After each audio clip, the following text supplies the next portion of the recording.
A very good morning to you. Welcome to the show. Another last Friday of the month, and it seems time for the Naked Scientist Kids Edition.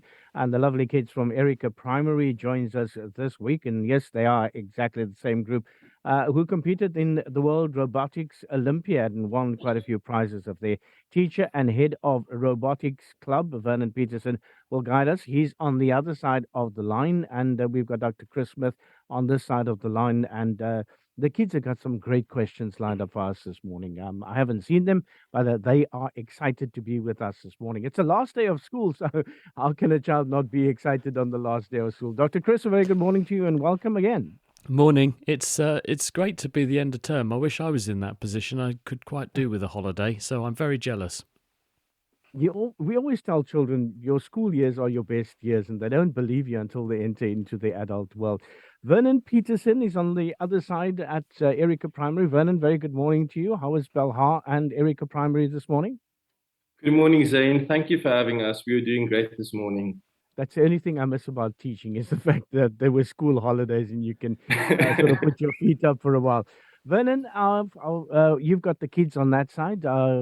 First question comes from who, and what is that question? Good morning, I'm Kelsia. I'm 12, turning 13 this year. And my question for you is, why is Pluto not considered a planet? The answer to this one is that Pluto was considered a planet, and then it got downgraded to a dwarf planet. Now, the reason and the rationale behind having a dwarf planet rather than a full-on planet is because Pluto is in a part of our solar system which is called the Kuiper Belt. And this is a massive belt of material which is out on the outer reaches of the solar system. And there are many objects like Pluto out there, as far as we can tell. So to call Pluto a planet would mean we ought to really call all those other objects planets too, which means rather than just 8 planets, we would have 800. So the decision was made to downgrade Pluto to a dwarf planet because that way we could incorporate the other Kuiper Belt objects as they became known. It's a long way to Pluto. If you were to send a radio signal there, if someone wanted to listen to you on this program today, it would take 6 hours for the transmission beamed away from Earth to reach Pluto at the least. And then if someone wanted to answer back and say, here's an answer to your question, from Pluto, it would take another 6 hours for their answer to come back. So a 12-hour round trip. That's with information travelling, of course, at the speed of light. It's a really long way to Pluto, 6 billion kilometres or so. There we go, Calcia Jaftis. I hope that answers your question. Our second question is from? Hi, my name is Cole, and my question is, what is the possibility of multiple universes? Hi, Cole. Well, at the moment, we don't know. We know that the universe that we exist in definitely exists because we're all here in it. But whether or not this is the only universe, we don't know. There are a number of theories for a so-called multiverse, where there are multiple universes, and it may be that there's another Cape Talk with another Chris Smith and another Vernon and Zane and you in it doing a radio show today, but we have no way of telling it's there. Or maybe we have, because what we can tell by theory, and these are all theories at the moment, there's no easy way to test it yet, but what we theorise is that if we did have multiple universes, although they would exist literally on top of each other and we may be unaware of their existence, it's possible that gravity and gravitational waves could propagate between them. And so people are now building devices in order to work out whether or not there are gravity and gravitational waves coming from other universes or other entities that might help to shed some light on this. So I guess the answer really is watch this space, if you'll forgive the pun. Thank you, Dr. Chris. And coming up next is Shantae Jenniker. Shantae, a very good morning to you. And Vernon, the question from Shantae, please. Good morning. My question is, why do birds not get electrocuted when they're standing on electrical wires? Shantae. The answer to this one is that for electricity to flow, it needs to go from plus to minus. In other words, you need to have a high potential, which is the plus conventionally, and then the minus is where the electricity needs to get to. If you don't complete the circuit in that way, then there is no so-called potential difference between you and the electricity. So you've got to be part of the circuit. Now, a bird that flutters down and lands on a wire is merely connecting itself to one part of the circuit. It is not completing the circuit. If the bird had very long legs, like a flamingo or something, and it kept one leg on the ground and one on the wire, now there is a difference because there is a circuit there between the wire at high potential and the ground at very low potential, and the electricity wants to go from high to low. So it would go through the bird. So you could do the same, but please don't do it. You could hang on to a wire, and as long as you did not touch the ground, you would be absolutely fine. A bird can do the same. The minute you complete the circuit, and this is where many people come unstuck, because if anything you've got in your hands, including a kite, people have been killed by flying kites near power lines because the kite's connected to you, you're connected to the ground, and the kite then hits the power line. The electricity will come down the string through you into the ground, you're part of the circuit, and you will be electrocuted. But if you were only on one part of the connection, just the wire, like the bird, no potential difference. You won't get any power flowing through you. As a result of that, you will be fine. I hope that answers your question there, Shante. And coming up next, and the question is from Cullen Phyllis. Morning to you, Cullen. Your question? Is the universe finite or infinite? If it is finite, what is it expanding into? Cullen. Well, this is the massive question that we just can't answer. We have an idea of how old the universe is, and we get that information because we can see radiation that was produced from the very beginnings of the universe, and we can work out how stretched out the light in that radiation is, and that tells us how much space has stretched in the meantime, and that tells us the age of the universe. We can estimate the universe to be about 13.8 billion years. But the universe hasn't always grown at a static rate. It grew very, very fast in the first fractions of a second of its existence. Then it slowed down for about 6 billion years, but continued to grow. And then after 6 billion years, it began to grow increasingly quickly. And the universe is getting bigger all the time. And the more time we let go or goes past, the faster it grows. So the faster it goes, the faster it grows. We don't know exactly why this is happening. We don't know where it will end. Will the universe reach a certain point and then begin to contract again? Or physicists favour the theory that actually what will happen is the universe will continue to grow now, and it will grow at an increasing rate. And this is because as more universe is made, it seems to make more of this entity called dark energy, which has the effect of pushing the universe apart even faster. So it looks like it's a runaway effect, where the older the universe gets, the faster it grows, and therefore the bigger it gets. As far as we know, this will continue to happen into the future. And so therefore you could argue that the universe is going to be infinitely big. There are some parts of the universe that are so far away, we can't get to them and we can't see them. But if you could magically get to the edge of the universe, you would see the universe growing away from you faster than you could keep up with it. So to all intents and purposes, the universe is infinite. This morning we are chatting to the children at Erica Primary. Up next is Ali Bully. Good morning to you, Ali. And your question for Dr. Chris this morning? Morning, and my question is, what is the actual measurement of a light year? Oh, hi, Ali. Well, what's a light year? Well, we know how fast light travels. It goes at 300,000 kilometres per second. We can measure that, and that's the speed of light in a vacuum. Therefore, if you fired a laser and you recorded how far that laser would go, not in a second, not in a minute, not in an hour, not in a day, not in a week, not in a month, but in a year, the distance it would travel in that time, going at 300,000 kilometres per second, is the length of a light year. So we talk about light years as distance because when you start dealing with how far away things are in space, the distances become so vast that it's more convenient to talk in terms of how long it takes light to get there, because under those circumstances, it makes it a more tractable and easy to express issue.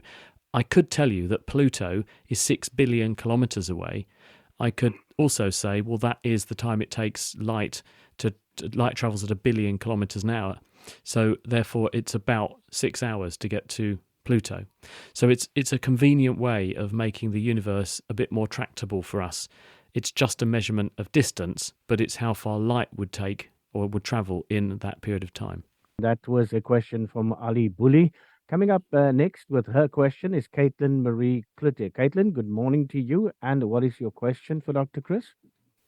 Morning. And my question is, how are meteors formed?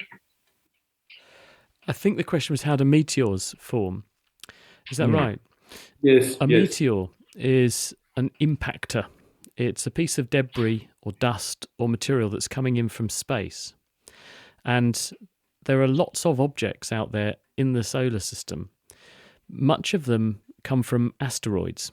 And out between the orbit of Mars and Jupiter is a belt of asteroids, big bits of rubble and rock, stuff like that, which are left over from when the planets were forming about 4.5 billion years ago. And occasionally, for various reasons, bits of this material dislodges or becomes earthbound. We cross the path of some of this material. Things bash into each other and knock each other off kilter and so on, and you end up with some of this material in the same patch of space as the Earth. And as the Earth's going around in its orbit, this material comes across the path of the Earth, and because the Earth has got a great mass, the mass of the Earth, if you put the Earth on the scales, it would weigh 6 followed by 24 zeros kilograms. So the Earth is very heavy. Because it's so massive, it's got gravity. The gravity will therefore pull the object in towards the Earth. The object will be going very, very fast, as in kilometers a second, and it will hit the atmosphere of the Earth. And as it hits the atmosphere, because the atmosphere is made of something compared to space, which is empty, the object starts to hit that atmosphere and compress it. And when you compress a gas, like the atmosphere, very hard, it gets really hot. And so as the object comes in through the Earth's atmosphere and compresses the atmosphere, it heats up the gas directly in front of itself, and that makes the gas or atmosphere glow, and so you see a shooting star. And depending upon how big the object is, some of them make it right down to the ground, and sometimes they land, and sometimes they're huge. Sometimes they're very, very small, and the really small ones just burn up and fall to pieces before they get near the ground because they're experiencing such high temperatures as they come down through the Earth's atmosphere. I'm actually sitting here and wondering if we actually have any meteors or remains or sites of meteors in and around South Africa, and it'll be interesting to actually know and to go and visit them. And You almost see certainly exactly have. You almost certainly we have do. because South wonderful. Africa has some of the oldest rocks on Earth. Not all of them. I think that crown goes to Western Australia for the oldest rocks, but South Africa also has some very, very ancient rock. And if you've got ancient rock that hasn't been resurfaced by volcanic activity more recently, then you will have sites of meteor impact, meteor craters and so on. Australia's got lots of them because it's very old. The rock hasn't been overlaid with new lava or anything. South Africa will have too. So I guarantee with rocks of that age, there will be some places where these things have come down and made impacts on the ground that can be found. Vernon, there's some homework that you could be giving the kids today to go home and find out where we have these meteors in and around South Africa. Our next question comes from Divine Hilsner. Divine, good morning to you, and welcome to Cape Talk. What is your question for Dr. Chris this morning? Good morning, sir. My question is, why do birds fly in V formation when they're going to warmer places? Oh, hi, Divine. Well, the answer to this one is that not all birds do that, obviously, because some birds just fly in big flocks. You can sometimes see a phenomenon called murmuration, where the birds take off and it's almost like a sheet billowing in the wind as this huge flock of birds fly around. But there certainly are birds that adopt a V formation, and the classic example are geese. And scientists have looked at why this might be, because the animals also change position in the V as they go through their journey. So the one at the very front switches position with the ones to either side of it at various points.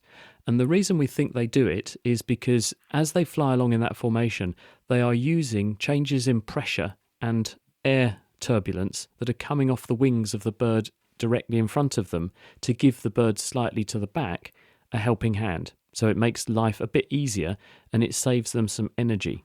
And since these animals are flying at very high altitude and they're often making migrations which are very long indeed, by saving energy, they make the process more survivable and more efficient for them. So it's basically an energy-saving technique that means they're using the low pressures coming off the tips of the wings of the birds in front of them and to either side to help them to fly better without using quite so much energy. I hope that answers your question. And of course, our second last question coming from Troy Bikes. Troy, a very good morning. And your question for Dr. Smith this morning? Hi, good morning. My question is it possible for a space between two objects to expand without the objects themselves moving through space? Well, I guess what you're asking is whether space itself can expand, because that's basically the question: is the universe getting bigger? And we know the universe is getting bigger thanks to Hubble, after whom the Hubble Space Telescope is mentioned or named, because what he noticed was that when you look at stars which are coming from a long way, light is coming from a long way away, if you look at stars that are closer and stars that are farther away, the stars that are farther away, the light has been stretched out coming to us, and the farther away you look, the more it's stretched out. This is called redshifting. And the only explanation for that is if the space that the light has come through between the star that made the light and us is if the space has got bigger. And so this gave us our first insights into the fact that the universe is growing, as we were talking about earlier. It's inflating or expanding. So yes, it is possible for the space between two objects to increase, but that's on the scale of the universe. On local scales, like on the Earth's surface, the effect of gravity is very good at short range. It works well and it's powerful, which means that you don't see a phenomenon like that happening at small scales, but you do see it on the scale of interplanetary, or rather intergalactic space, and also interstellar space. The stars are getting slightly further apart. Troy, I hope that answers your question. And our last question comes from Joshua. Good morning. So today my question is, does every black hole contain singularity? Well, first of all, what's a black hole? A black hole is called a black hole because it's so gravitationally powerful that not even light can escape. And the current theory of how black holes work is that they are something which is infinitesimally dense and small in space, which deforms or bends space to such a great extent through the effect of gravity, because black holes have a huge amount of gravity, is that they bend space in such a way that when a light beam coming towards the black hole hits it, it goes into a curve around the black hole from which it can never escape. And so you see a patch of space that has no light coming from it, so it's black. And so we call it a black hole. So notionally, at the centre of this black hole should be a point of extremely high mass and extremely high gravity, which is what is causing the deformation of space-time, the fabric of space, in that way. So yes, in order for a black hole to work as a black hole, our current theory is that that would be how it works. It's a point in space that's bending space itself to such an extent that not even light gets out. And so the answer to your question is yes, it would have to have a singularity there. Thank you very much. And that brings us to the end of our session with the children out in Belhar at Erica Primary. Vernon, you must enjoy the holidays. And to all the children asking questions this morning and posing those questions to Dr. Chris, thank you so much.